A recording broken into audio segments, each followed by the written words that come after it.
అస్సలాము అలైకుం వరహ్మతుల్లాహి వబరకాత్. ఔజు బిల్లాహి మినష్ షైతానిర్ రజీం. బిస్మిల్లాహిర్ రహ్మానిర్ రహీం. ప్రవక్త ముహమ్మద్ సల్లల్లాహు అలైహి వసల్లం గారు అల్లాహ్ యొక్క చివరి ప్రవక్త. ఈ యొక్క ప్రవక్త గారి పైన శాంతి సేవకాలు కురిపించమని నేను ఆ యొక్క సృష్టికర్త అయిన అల్లాహ్ను ప్రార్థిస్తూ ఉన్నాను. ఆమేన్. అల్లాహ్ యొక్క ప్రవక్త అయినటువంటి ముహమ్మద్ సల్లం గారు ఒక విషయం చెప్పారు అని జరీర్ బిన్ అబ్దుల్లా రజల్లాహు గారు ఒక విషయం చెప్తూ ఉన్నారు. మనందరం కూడా అల్లాహ్ తలిస్తే ఒకరోజు ఖచ్చితంగా అల్లాని మన కళ్ళతో ఖచ్చితంగా చూడవచ్చు అని ప్రవక్త ముహమ్మద్ సల్లం గారు చెప్తూ ఉన్నారు. ఏ విధంగానైతే చంద్రుడిని మనం కళ్ళతో చూడగలుగుతున్నామో అదేవిధంగా అల్లాహ్ సుబ్హానహు వ తఆలాను కూడా మనం మన యొక్క కళ్ళతో ప్రత్యక్షంగా చూడవచ్చు అని ప్రవక్త ముహమ్మద్ సల్లం గారు చెప్తూ ఉన్నారు.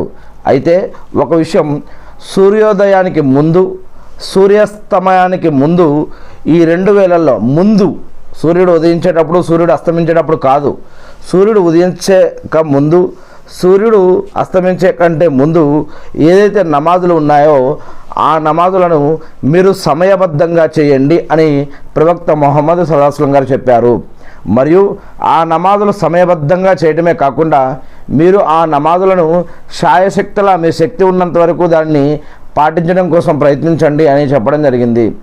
అంటే ఈ యొక్క విషయంతో పాటు ఏ విధంగా అయితే నమాజు చదవండి జకాత్ ఇవ్వండి, నమాజు చదవండి జకాత్ ఇవ్వండి అని ఏ విధంగా అయితే మనకి ఖురాన్లో వస్తూ ఉంటుందో అదేవిధంగా ప్రవక్త ముహమ్మద్ సల్లం గారు ఇక్కడ ఏం చెప్పారంటే, మీరు అల్లాహ్ని చూడగలుగుతారు, కానీ మీరు అల్లాహ్ని చూడగలుగుతారు మరియు సూర్యోదయానికంటే ముందు సూర్యాస్తమయానికంటే ముందు నమాజులు ఏవైతే ఉన్నాయో వాటిని మీరు శాయశక్తులా చదవడం కోసం ప్రయత్నించండి, వాటిని విడిచిపెట్టకండి అని చెప్పడం జరిగింది.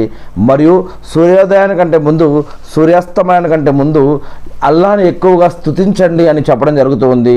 ఈ యొక్క నమాజులు ఏవి అంటే, ఒకటి ఉదాహరణకి ఉదయం సూర్యోదయానికంటే ముందు అంటే ఫజర్ నమాజ్, ఉదయం ఫజర్ నమాజు, మరియు సూర్యాస్తమయానికంటే ముందు అంటే అసర్ నమాజు.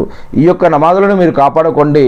అల్లాహ్ని మరి చూసే భాగ్యంతో కలిపినప్పుడు ఈ యొక్క వాక్యాలు కూడా ప్రవక్త ముహమ్మద్ సల్లం గారు చెప్పడం జరిగింది. ఈ యొక్క విషయం ప్రవక్త ముహమ్మద్ సల్లం గారు చెప్పడం మీద కాదు, మరి ఇదే విషయాన్ని ఖురాన్లో సూరే తాహాలో 20వ అధ్యాయంలో 130వ వాక్యంలో కూడా ఈ యొక్క వాక్యం చెప్పడం జరుగుతుంది. మరియు ఇంకొక విషయం ఏమిటి అంటే, సుహైబ్ రజల్లాహు గారి కథనం ప్రకారం ప్రవక్త ముహమ్మద్ సల్లం గారి యొక్క ప్రవచనం, స్వర్గవాసుల్లో స్వర్గంలో ప్రవేశించిన తర్వాత స్వర్గవాసులు స్వర్గంలో ప్రవేశించిన తర్వాత అల్లాహ్ సుబ్హానహు వ తఆలా వారితో మీకు ఇవ్వబడిన దానికంటే ఇంకా అధికంగా ఏమైనా కావాలా అని అల్లాహ్ అడుగుతాడు. దానికి వారు, ఓ ప్రభు